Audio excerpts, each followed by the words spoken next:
യോഗ്യതയില്ലാത്തവരും സംഘപരിവാർ അനുകൂലികളുമായവരെ കേരളത്തിലെ ഉന്നത വിദ്യാഭ്യാസ മേഖലയിലേക്ക് കുടിയിരുത്താനുള്ള ഗവർണർ ആരിഫ് മുഹമ്മദ് ഖാന്റെ നീക്കത്തിനെതിരെ അതിശക്തമായ പ്രക്ഷോഭത്തിലാണ് SFI. കേരളത്തിലെ ക്യാമ്പസുകളിലെമ്പാടും കാവ്യവൽക്കരണത്തിനെതിരെ പ്രതിഷേധം അലയടിക്കുന്നുണ്ട്.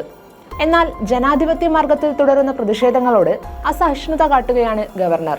കൊല്ലത്ത് നിലമേലിൽ കണ്ട ആരിഫ് ഖാന്റെ റോഡിലെ ഷോയും അതുതന്നെയാണ് വ്യക്തമാക്കുന്നത്. സംഘി ചാൻസലർ ഗോ ബാക്ക് എന്ന് മുദ്രാവാക്യം വിളിച്ചും ബാനർ ഉയർത്തിയും ഗവർണറെ കരിങ്കൊടി കാണിച്ചും SFI പ്രവർത്തകർ പ്രതിഷേധിച്ചു.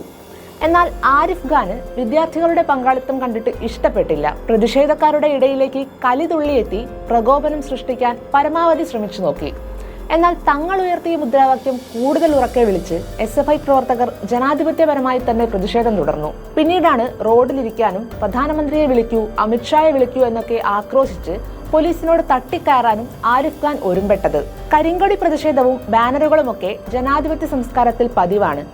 മുൻപും SFIയുടെ പ്രതിഷേധത്തിന്റെ ചൂട് ആരിഫ് ഖാൻ അറിഞ്ഞിട്ടുണ്ട്. 40-ലേറെ ദിവസമാണ് ഈ സമരത്തിന്റെ ഭാഗമായി SFI പ്രവർത്തകർ ജയിലിൽ കിടന്നത്.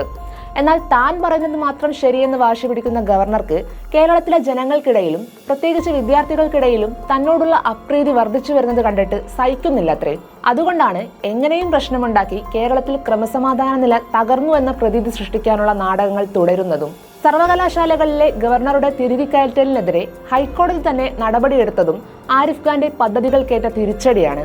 സംഘപരിവാറിന്റെ റിക്രൂട്ടിംഗ് ഏജൻസിയായി ചാൻസലറുടെ ഓഫീസ് പ്രവർത്തിക്കുന്നു എന്ന SFIയുടെ സമരമുദ്രാവാക്യം ശരിയെന്ന് തെളിയിക്കുന്ന പ്രതികരണമാണ് ആരിഫ് ഖാന്റെ ഭാഗത്തു നിന്നും തുടർച്ചയായി ഉണ്ടാകുന്നതും.